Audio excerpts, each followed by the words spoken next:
지금 우리는 계속해서 사도 요한에게 보여주신 환상의 메시지를 살펴보고 있습니다. 아무리 반복해도 지나치지 않을 요한계시록의 주제는 예수 그리스도와 교회의 승리라고 했습니다. 지난해까지 고려신학대학원의 원장을 역임했던 최승락 교수님이 쓰신 요한계시록 강해의 제목이 교회가 부르는 승리의 교향곡입니다. 교회가 부르는 승리의 교향곡. 교회가 부르는 승리의 교향곡이라고 하니까 얼마나 멋지지 않습니까? 예수 그리스도의 승리는 교회의 승리이며 교회의 승리는 성도의 승리입니다. 우리 성도들은 마침내 승리하게 되어 있습니다. 그런데 여러분의 매일매일의 삶은 멀리 가지 않더라도 지난 일주일의 삶은 정말 승리하는 삶이었습니까? 매일매일 승리를 만끽하며 즐거움과 기쁨 가운데 아무 걱정 근심 없이 살아가고 계십니까? 여러 국면에서 보면 그렇지 않아 보입니다. 오히려 세상 사람들이 승리하는 것 같아 보이고 신자들은 패배하는 것 같아 보입니다. 진리도 내팽개치고 세상 방식대로 운영하는 교회에 사람들은 더 많이 몰려드는 것 같고 더 많이 성장하는 것 같습니다. 하나님 말씀대로 설교하고 목회하는 교회는 어려움이 더 많은 것 같아 보이기도 합니다. 신자 개인도 마찬가지가 아닙니까? 세상 사람들은 수단 방법 가리지 않고 성공할 수 있다면, 돈만 벌 수 있다면 거짓말을 밥 먹듯이 하는데 우리는 그러한 유혹에 직면할 때조차라도 그렇게 사업할 수 없고 그렇게 살아갈 수 없다고 우리의 양심이 부르짖고 있고 하나님 말씀이 그렇게 기록을 하고 있습니다. 하나님 안 믿는 사람들은 거리낌 없이 거짓말을 하고 사기를 쳐도 아무 걱정 없이 잘만 살아가는 것 같은데 우리 신자들은 공연히 하나님을 믿어서 어려운 일을 걸어가는 것이 아닌가 하는 의심이 들 때도 있습니다. 또 그런 공연한 원망과 불평이 생길 수도 있습니다. 우리만 이렇게 좀 힘들게 어렵게 신앙생활을 하는 것이 아닌가, 좀 더 편안하게 신앙생활을 할 수는 없을까라고 하는 고민도 생기게 될지 모르겠습니다. 바로 그런 이유 때문에 우리는 더욱 요한계시록 말씀에 집중해야 합니다. 요한계시록의 말씀은 우리의 눈을 들어서 이 땅에서부터 하늘로 우리의 시선을 돌립니다. 우리의 눈을 들어서 땅으로부터 하늘을 바라보게 만듭니다. 온통 땅에 집중되어 있던 우리의 눈을 하늘로 집중하게 만들어줍니다. 계시록의 한 절 한 절의 모든 말씀들은 그런 의미에서 이 땅을 살아가는 경건한 신자들에게 큰 위로와 격려의 말씀이 됩니다. 오늘도 요한은 하나님의 성령께서 보여주시는 환상을 또 보았습니다. 그것이 바로 새 천사들이 연속적으로 전해준 메시지입니다. 6절에 보니까 이 천사들이 전하는 메시지를 영원한 복음이라고 했습니다. 이 천사들이 전하는 영원한 복음의 메시지가 과연 무엇입니까? 간단하게 우리 세 가지를 생각해 보려고 합니다. 첫 번째로 온 세상을 통치하시고 심판하실 분이 계신데 그분은 다름 아닌 전능하신 하나님이시다라고 하는 복음입니다. 우리 6절과 7절 말씀을 한 번 더 보겠습니다. 또 보니 시작. 또 보니 다른 천사가 공중에 날아가는데 땅에 거주하는 자들 곧 모든 민족과 종족과 방언과 백성에게 전할 영원한 복음을 가졌더라. 그가 큰 음성으로 이르되 하나님을 두려워하며 그에게 영광을 돌리라. 이는 그의 심판의 시간이 이르렀음이니 하늘과 땅과 바다와 물들의 근원을 만드신 이를 경배하라 하더라. 아멘. 여기 천사들은 누구입니까? 천사들은 성경에 보면 하나님께서 우리 성도들을 섬기라고 보내신 영적 존재들입니다. 물론 천사들이 존재하는 가장 근본적인 목적은 전능하신 하나님을 경배하고 찬양하는 일입니다. 그리고 그 다음 하는 일들은 하나님의 택한 백성들, 하나님의 성도들을 섬기고 돕는 자들입니다. 히브리서 1장 14절은 이렇게 말합니다. 모든 천사들은 섬기는 영으로서 구원받을 상속자들을 위하여 섬기라고 보내심이 아니냐라고 기록하고 있습니다. 하나님께서 천사들을 창조하시고 천사들을 이 세상에 보내신 목적이 바로 하나님의 택하신 백성들과 성도들을 섬기고 봉사하라고 하는 것입니다. 천사들은 그런 의미에서 가상의 존재가 아니고 허구의 존재가 아닙니다. 귀신들이 있는 것처럼 천사들도 반드시 존재합니다. 어떤 의미에서 우리는 실상 눈에 보이는 것만 보고 보이는 대로만 살아갑니다. 우리는 마땅히 생각할 바를 생각하지 않습니다. 우리는 마땅히 성경이 계시하고 있는 대로 생각하고 바라보지 않습니다. 우리는 영적 세계가 있음을 마땅히 알아야 하고 천사들이 우리 각 성도들을 위하여 존재하며 성도들을 위하여 활동하고 있음을 마땅히 생각할 줄 알아야 합니다. 주의 영께서 사도 요한에게 지금 이 계시록 14장의 6절부터 기록된 환상을 통하여 새 천사들을 보여주신 것도 바로 이 목적 때문입니다. 요한은 6절에서 또 내가 보니 라고 말합니다. 요한이 본 것은 다름 아닌 천사였습니다. 이 첫 번째 천사가 가진 것은 모든 민족과 족속과 방언과 백성에게 전할 영원한 복음이었습니다. 천사가 복음을 전한다는 것이 무슨 뜻입니까? 실상 복음을 설교하고 전하는 일은 지상에서 목사가 하는 일이고 교사가 하는 일이 아닙니까? 목사와 성도들이 복음을 전하고 설교하고 사람들에게 이웃들에게 전도하지 않습니까? 말씀드린 것처럼 천사들은 성도들을 섬기라고 보내신 종들입니다. 그러므로 교회와 목사와 성도들이 복음을 증언하고 설교할 때 우리 눈에 보이지 않지만 우리가 의식하지 못하지만 천사들이 바로 우리의 복음 전도와 선교를 돕고 있다는 것입니다. 모든 족속과 나라와 백성과 방언들 중에서 복음이 전달되기 어려운 나라와 지역까지 기적같이 복음이 전해지는 일들을 우리는 교회사를 통하여 읽을 수 있고 목격할 수 있습니다. 그 모든 일들을 천사들이 수종들고 돕고 있습니다. 또한 7절에 보니까 이 천사가 큰 음성으로 외치는데 하나님을 두려워하며 그에게 영광을 돌리라 하고 명령하고 있습니다. 이유는 하나님의 심판이 이르렀기 때문입니다. 따라서 하늘과 땅과 바다와 물들의 근원을 만드신 하나님을 경배하라, 섬기라, 예배하라고 재차 권면합니다. 지금 첫 번째 천사가 하고 있는 일이 무엇입니까? 첫 번째 천사는 한편으로는 모든 인류를 위한 영원한 복음을 전하면서 또 다른 한편으로는 그 모든 인류에게 심판의 메시지를 경고하고 있는 것입니다.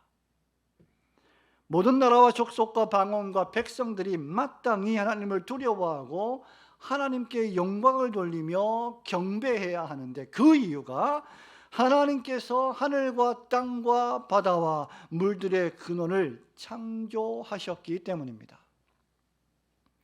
창세기 1장 1절 말씀처럼 태초에 하나님이 천지와 만물을 그 말씀의 능력으로 창조한 것입니다. 그렇게 선지자 이사야는 이사야서 1장 2절에서 하늘이여 들으라 땅이여 귀를 기울이라고 하늘과 땅에게 명령합니다. 이유는 하나님께서 하늘과 땅을 창조하셨기 때문입니다. 하늘과 땅의 주인이 하나님이시기 때문입니다. 하나님께서 말씀하시면 하늘과 땅이 들을 수밖에 없는 것입니다. 하나님이 말씀하시면 그렇기에 나라와 백성도 여러 방언들과 모든 족속들도 귀 기울여 겸손히 들어야 합니다. 첫 번째 천사가 왜 이런 말을 하는 것입니까? 당시 로마 제국이 하늘 높은 줄 모르게 교만하여 그들의 권력을 자랑했고 그들의 국방력을 자랑했고 로마의 황제는 스스로 신이 되어서 자신을 숭배하게 만들었기 때문입니다. 그들은 마땅히 경배를 받으셔야 할 하나님의 영광을 탈취했고 그 눈에 하나님을 두려워함이 없을 만큼 교만해졌고 높아졌습니다. 그러나 하나님께서는 천사를 보내셔서 그의 심판이 이르렀다. 그의 심판의 시간이 이르렀음이니라고 고지하고 계십니다. 오늘날도 별바를 바가 없습니다. 성도 여러분, 오늘날 온 세상의 중심이 누구입니까? 여러분이 바라보고 있는 이 대한민국과 전 세계의 모든 나라들을 움직이고 있는 권력이 무엇이라고 생각합니까? 이 세상을 움직이는 권력자가 누구입니까? 우리는 뉴스를 통해서 어제도 트럼프 대통령과 젤렌스키 대통령이 설전을 벌이는 모습을 보았습니다. 초강대국인 러시아와 미국이 온 세계를 다스리는 것 같아 보입니다. 유럽연합도 미국을 견제하며 호시탐탐 세상의 패권을 누릴 기회를 노리고 있습니다. 지난 100여 년 동안 초강대국들은 세상의 패권을 차지하며 과학기술을 발전시켰고 군사력을 키워왔으며 수많은 첨단 무기들을 만들었고 경제대국이 되어서 여러 나라들에게 고통을 안겨주었습니다. 여러분, 구약의 과거는 어떻습니까? 신약의 과거 우리의 역사는 어떠합니까? 애굽이 그러했고 아수르가 그랬으며 바벨론, 페르시아가 그러했습니다.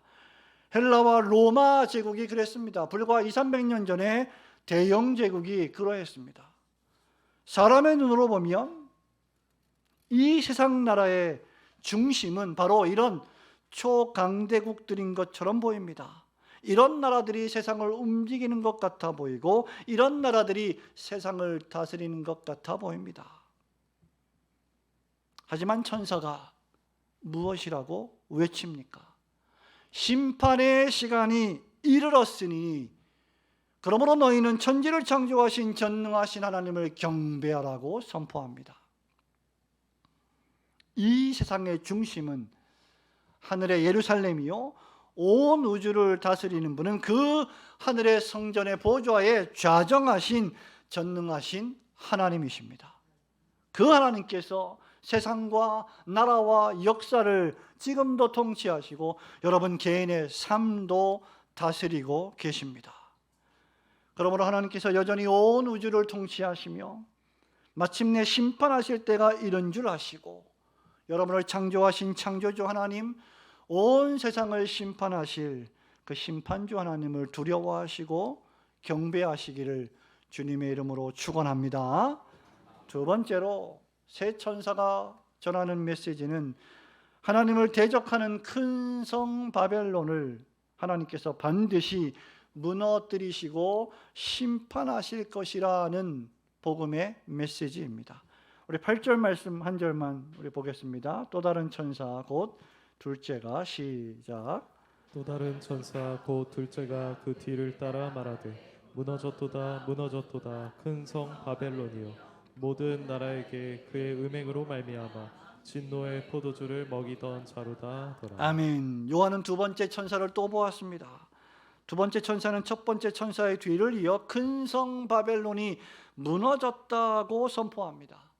그의 음행으로 말미암아 여러 모든 나라에게 진노의 포도주를 먹이던 자라고 했습니다. 여기 바벨론은 느부갓네살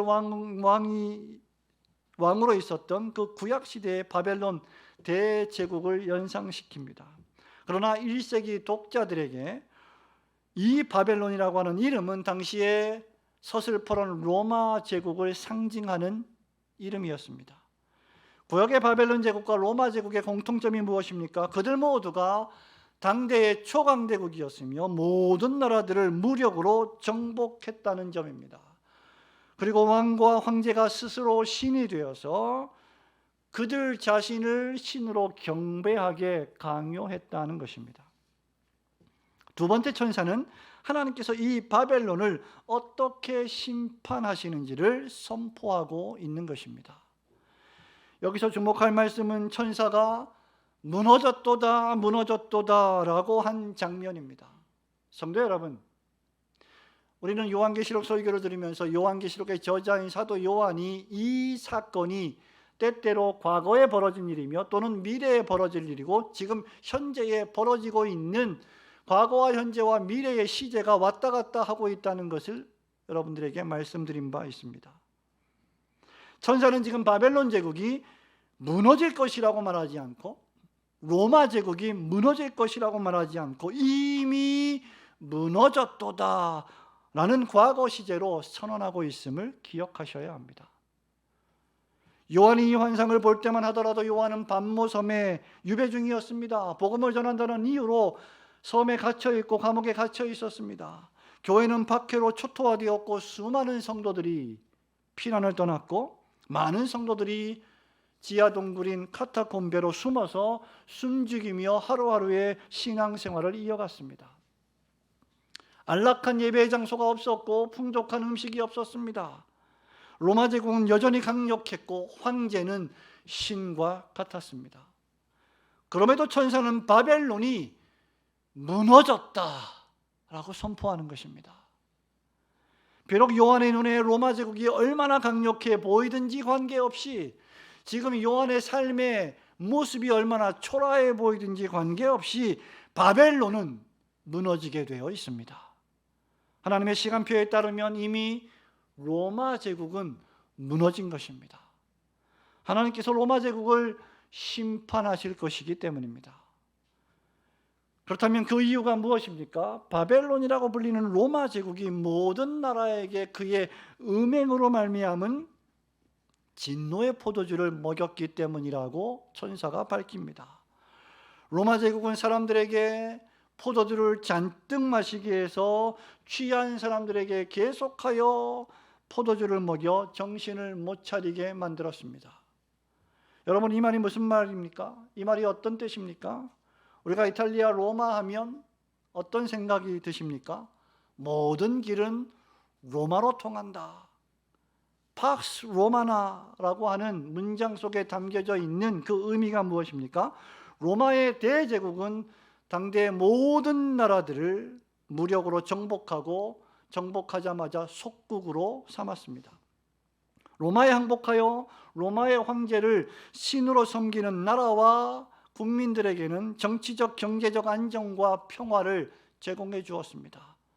그러나 로마 제국의 통치를 거부하는 나라들과 국민들은 무참히 짓밟고 살해했습니다. 수많은 나라들이 로마에 항복했고 로마 황제를 신으로 섬겼으며 그 결과 로마 제국이 주는 평화와 안전과 부와 성공을 받아들였습니다. 이것이 바로 로마 제국이 먹였던 달콤한 유혹의 포도주였던 것입니다. 수많은 나라의 왕과 재상들이 앞다투어 로마 황제를 아련했고 최고의 진상품을 갖다 바쳤습니다. 그러므로 여러 나라들이 황제를 신으로 섬긴 것은 당연한 일이었습니다. 수많은 나라들이 로마가 주는 이 혜택을 더 많이 받으려고 앞다투어 나라를 로마에 바쳤고 황제 숭배에 앞장섰습니다. 우리가 이미 앞서 살펴본 바와 같이 버가모 도시와 에베소 교회가 있었던 에베소 도시에는 황제를 예배하는 신전을 건립할 정도였습니다. 이것이 바로 이 땅에서 바벨론이라고 불리는 로마 제국이 저지른 더러운 죄였습니다. 마치 창기와 같은 음녀가 지나가는 사람들을 유혹하여 술을 먹이게 하듯이 로마 제국이 나라들을 유혹하여 떠나게 만들고 하나님을 배반하게 만들고 믿음을 저버리게 만들고 우상을 숭배하게 만들었던 것입니다. 요한계시록 17장에 보면 큰 음녀가 등장합니다. 17장 5절에 보면 이 음녀의 이름이 큰 바벨론이라고 했고 땅의 음녀들과 가증한 것들의 어미라고 했습니다. 그러나 사실 일부 고위 관리들을 제외한 수많은 속국의 시민들은 로마 제국의 번영을 유지하기 위하여 세금을 더 많이 내야 했고 중노동에 시달려야 했으며 가난함을 면하기 어려웠습니다. 그렇기에 이제 두 번째 천사가 바벨론을 향한 진노의 심판을 선언하는 것입니다. 큰 음녀 바벨론은 무너졌으며 무너지고 있으며 무너질 것입니다. 바벨론의 무너짐이 확실한 것은 천사가 두 번씩이나 무너졌도다 무너졌도다 라고 외치는 데서 더욱 분명해집니다. 포도주를 먹이며 스스로도 취하고 다른 나라들도 취하게 만들었던 바벨론은 이제 짓밟히고 으깨어져 버린 하나님의 진노의 포도주가 되는 것입니다. 우리의 시선을 유혹하는 것이 무엇이든 하나님을 떠나게 만들고 예배를 무가치하게 만들고 예배를 중단하게 만들며 경건하고 거룩한 삶을 내팽개치게 만드는 것이 바로 큰 음녀 바벨론이 하는 죄입니다. 세상의 시각으로 볼 때 우리가 바벨론의 말을 듣지 않으면 죽을 것 같아 보입니다. 경제적 불이익을 당할 것 같아 보입니다. 고통을 당할 것 같아 보입니다. 그러나 바벨론은 세상과 역사의 중심이 아닙니다. 하늘의 예루살렘이 세상의 중심이며 하나님께서 여전히 다스리고 계십니다. 하나님께서는 하나님 아는 것을 대적하여 높아진 모든 것을 다 사로잡아 무너뜨리실 것이며 그것들을 그리스도 발 앞에 복종시키게 하실 것입니다. 그러므로 성도들은 바벨론에 굴복해서는 안 될 것입니다. 음행의 포도주를 마시던 바벨론이 이제는 하나님의 진노의 포도주가 될 것이기 때문입니다. 따라서 큰 성 바벨론은 무너졌으며 또 앞으로 무너질 것임을 확신하시고 음녀같이 우리를 취하게 만드는 세상의 바벨론의 유혹에 굴복하지 않는 성도들이 되시기를 주님의 이름으로 축원합니다.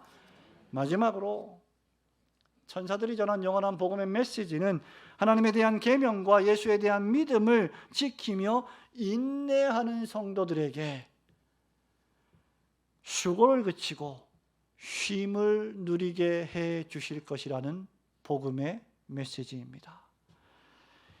9절부터 11절 말씀을 잠시 한 번 더 보겠습니다. 또 다른 천사 곧 셋째가 시작.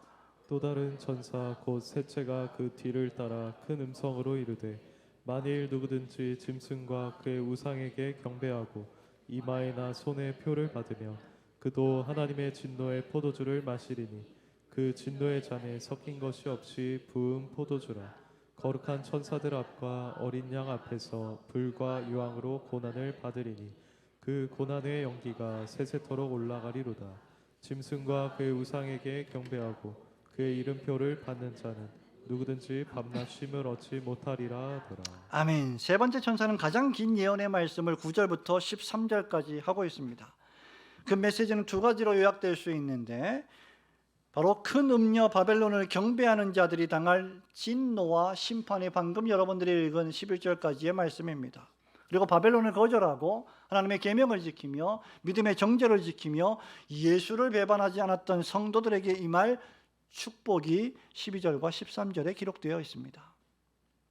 우선 하나님의 진노의 심판이 임하는 대상이 누구입니까? 바로 짐승과 그의 우상에게 절하는 경배하는 자들이며 이마에나 손에 표를 받는 자들입니다. 이들은 로마 제국이 막강한 권력을 가지고 세상을 통치하며 황제를 숭배하게 할 때 평화와 안정을 구가하게 될 것입니다. 그러나 그 시간은 오래 갈 수 없습니다. 이 세상의 바벨론을 의지했던 사람들은 바벨론이 멸망할 때 그들도 역시 멸망할 것이기 때문입니다. 하나님의 진노의 포도주 틀이 작동하고 있기 때문입니다. 하나님의 심판의 시간이 점점 더 다가오고 있기 때문입니다. 하나님께서 마침내 바벨론을 심판하실 때 바벨론을 섬겼던 짐승의 표를 받았던 모든 자들은 이 진노의 포도주를 함께 마시게 될 것입니다. 그리고 불과 유황으로 고난을 받게 될 것이라고 했습니다. 불과 유황은 소돔과 고모라를 심판하실 때 벌어졌던 하나님의 심판의 현상들이었습니다. 하나님의 심판의 시간이 임하면 그들을 이 세상에서 지켜주고 영원히 보호해 줄 것만 같았던 바벨론과 짐승은 더 이상 그 어떤 힘도 발휘하지 못하고 그들을 의지했던 자들은 큰 고통 가운데 밤낮 쉼을 얻지 못하는 고통을 겪게 될 것입니다. 그들은 천사들과 어린 양 앞에서 심판을 당한다고 했습니다. 그러기에 이 심판은 공식적인 심판이 될 것입니다. 증인이 있는 심판이 될 것입니다.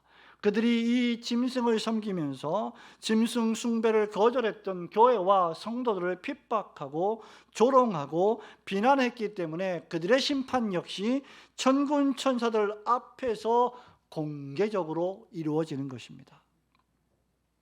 뿐만 아니라 그 불과 유황의 연기는 고난의 연기, 고통스러운 연기가 될 것이며 세세토록 올라갈 것이기 때문에 그 고난이 영원한 고난이 될 것입니다. 반면에 황제에게 절하지 않고 짐승의 표를 받지 않으므로 이 땅에서 여러 고난과 어려움과 박해를 당했던 성도들은 그 수고를 그치고 참된 안식을 누리게 될 것입니다. 여러분 12절과 13절 말씀을 한 번 더 읽어봅니다. 성도들의 인내가 시작. 성도들의 인내가 여기 있나니 그들은 하나님의 계명과 예수에 대한 믿음을 지키는 자니라. 또 내가 들으니 하늘에서 음성이 나서 이르되 기록하라. 지금 이후로 주 안에서 죽는 자들은 복이 있도다 하시네. 성령이 이르시되 그러하다. 그들이 수고를 그치고 쉬리니 이는 그들의 행한 일이 따름이라 하시더라. 아멘.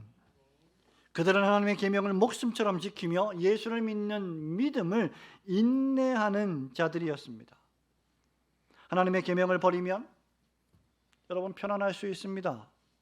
예수를 믿는 믿음도 버리고 황제를 숭배하면 경배하면 그저 절 한번 하면 부와 명예를 회복할 수도 있었을 것입니다. 그러나 그들은 결코 그렇게 하지 않았고 아니 그렇게 할 수 없었습니다.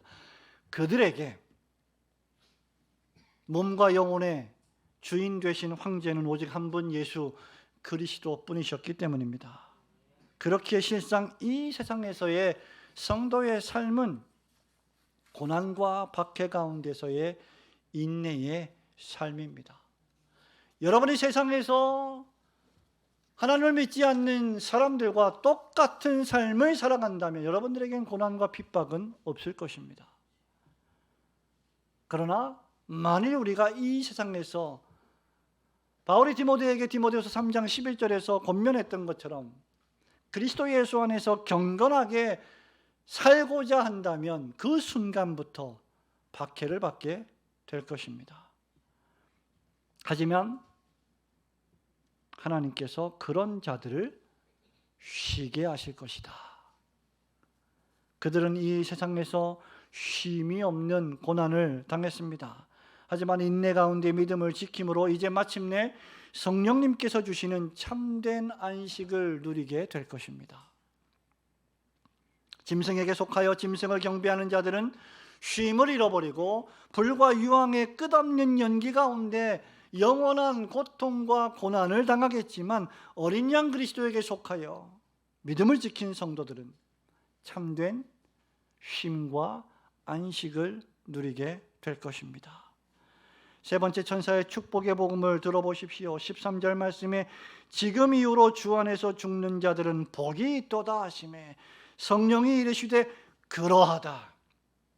그들이 수고를 그치고 쉬리니 이는 그들의 행한 일이 따름이라. 하나님의 계명을 지키며 예수의 믿음을 지키는 자들의 수고를 우리 하나님께서는 잊지 않고 기억하고 계십니다. 우리는 믿음의 달란트를 땅에 묻어두는 자가 아닙니다. 우리는 이 세상에서 부지런히 하나님께서 우리에게 주신 달란트를 사용하여 계명의 말씀을 실천하고 예수를 믿는 믿음을 인내 가운데 지키는 자들입니다. 그렇게 살아갈 때 우리 주님께서 마지막 날에 우리에게 이렇게 칭찬하실 것입니다. 잘하였도다 착하고 충성된 종아, 네가 작은 일에 충성하였음에 내가 많은 것을 내게 맡기리니 그 다음 내 주인의 즐거움에 참여할지어다. 내 주인의 즐거움에 참여할지어다. 믿음으로 인내하며 충성한 성도들은 참된 쉼을 누릴 뿐만 아니라 주인의 즐거움에 참여하게 될 것입니다. 성도 여러분, 왜 우리가 오늘도 이 주일날 안식일을 기억하여 거룩히 지키기 위하여 아침 일찍부터 준비하며 예배당에 나와 하나님 앞에 예배를 드리고 있습니까? 왜 우리가 세상에서 굳이 믿음을 드러내며 예수를 믿는다고 고백하며 살아갑니까? 왜 우리가 굳이 하나님의 계명의 말씀을 지키며 분투하며 살아갑니까? 왜 우리는 적당히 살지 않고, 왜 우리는 타협하며 살지 않고, 왜 우리는 다른 사람들과 같이 똑같이 죄악의 낙을 누리며 살지 않습니까? 우리에게 마침내 그 수고가 그칠 날이 있음을 알기 때문입니다. 그리고 그 후에 쉼을 누릴 날이 있음도 우리가 믿음으로 알기 때문입니다. 그리고 하나님께서 그러한 쉼과 안식을 바라보며 인내하며 살아가는 성도들에게 이따금씩 이 지상생애에서도 쉼을 누리는 시간들을 주시는 것을 경험하고 있기 때문입니다. 물론 우리는 이 세상에서 하나님께서 잠시 쉼의 시간을 주실 때가 있음을 알고 있습니다. 우리는 열심히 일하다가도 가끔씩 며칠 동안 여행을 떠나며 쉼을 누리며 또다시 재충전하고 일을 하기도 합니다. 그런 휴가와 휴식의 시간을 통하여 우리는 다시 한번 지친 우리의 심신을 단련하고 더욱 열심히 주의 일에 충성할 수 있게 하십니다. 하지만 지금 천사가 여기서 말하고 있는 우리가 누리게 될 이 쉼은 영원한 휴식입니다. 이 세상에서의 잠시 동안의 쉼 역시 앞으로 장차 우리가 하나님의 나라에서 누리고 경험하게 될 영원한 안식을 상징하는 것입니다. 우리는 그 쉼을 통해 이 땅에서 넘치도록 수고하고 그 쉼을 바라보며 이 땅에서 눈물 나지만 눈물의 골짜기를 통과하며 고난을 인내하며 수고하는 것입니다. 사도 바울의 말을 들으십시오. 고린도후서 11장 23절에서 그는 넘치도록 수고했다고 했습니다. 그들이 그리스도의 일꾼이냐? 정신없는 말을 하거니와 나는 더욱 그러하도다. 내가 수고를 넘치도록 하고 옥에 갇히기도 하고 매도 수 없이 맞고 여러 번 죽을 뻔하였으니. 성도 여러분, 여러분 가운데 바울처럼 옥에 갇힌 적이 있습니까? 옥에 갇히기도 더 많이 한 적이 있습니까? 예수를 믿는다고 복음을 전한다고 매를 맞은 적이 있습니까? 여러 번 죽을 뻔한 일이 있습니까? 바울은 하나님의 나라와 복음을 위하여 수고를 넘치도록 했습니다. 적당한 수고가 아닌 넘치는 수고를 했습니다. 데살로니가 교회 교인들은 어떠합니까? 목사님, 그것은 사도 바울이니까 바울이나 할 수 있는 것이 아닙니까? 그렇지 않습니다. 데살로니가 교회 교인들도 1장 3절에 보면 우리가 너희 모두로 말미암아 항상 하나님께 감사하며 기도할 때 너희를 기억함은 너희의 믿음의 역사와 사랑의 수고와 소망의 인내를 기억한다고 바울이 말했습니다.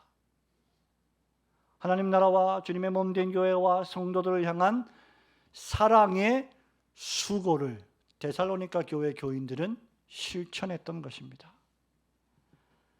마게도냐 교인들은 어떠했습니까?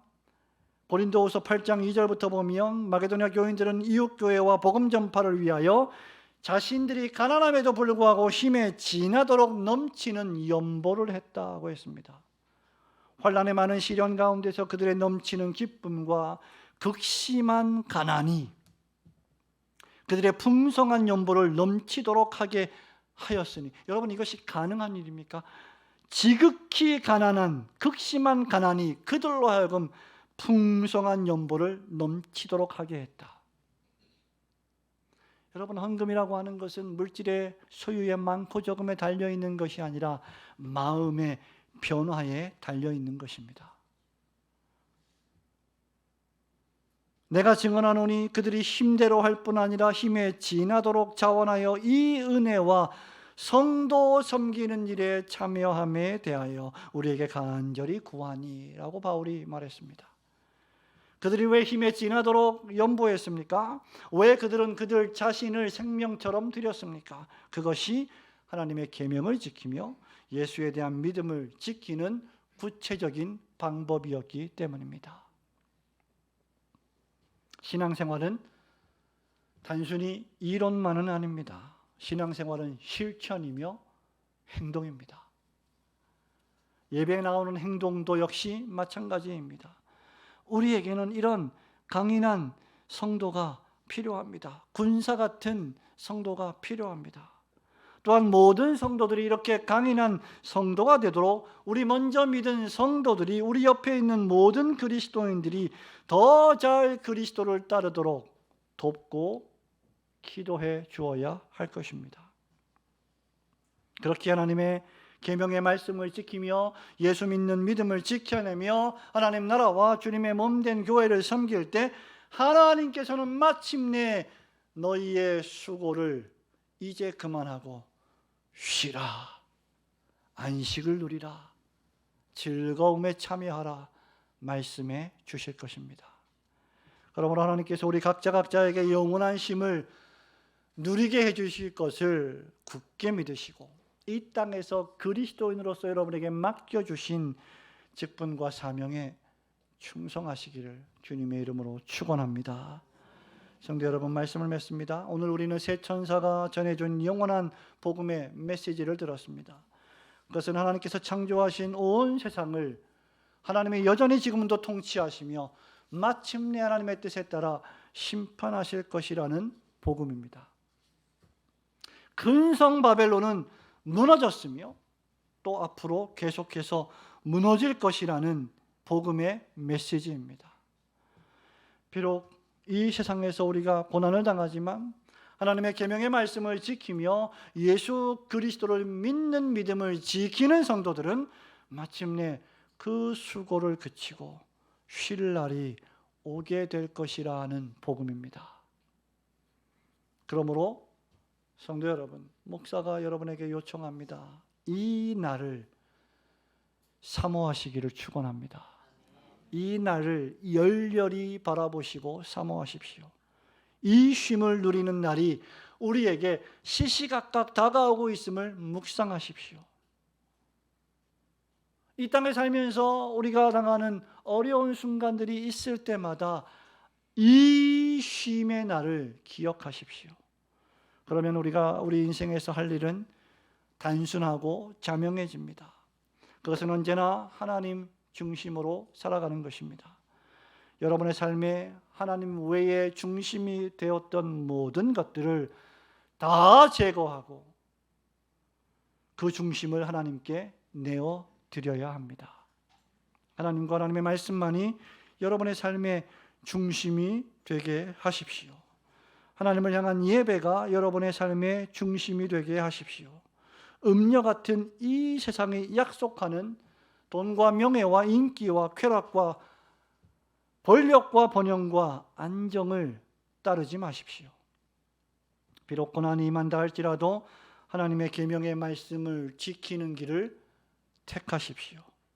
크리스티아노스라고 하는 여러분의 그 명예로운 이름을 지켜내는 길을 선택하십시오. 그리하면 하나님께서 여러분들에게 영원한 안식을 선물로 주실 것입니다. 마태복음 11장 28절에서 우리 주님께서는 이미 이렇게 약속하셨습니다. 수고하고 무거운 짐진 자들아, 다 내게로 오라. 내가 너희를 쉬게 하리라. 오늘 성령께서 13절에 말씀하십니다. 지금 이후로 주 안에서 죽는 자들은 복이 있도다. 그들이 수고를 그치고 쉬리니 이는 그들의 행한 일이 따름이라.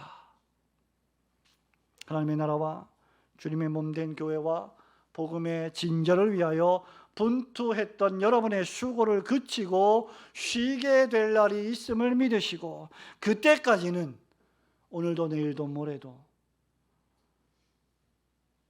주님의 나라와 주의 교회와 복음을 위한 수고를 성실히 수행하시기를 주님의 이름으로 축원합니다.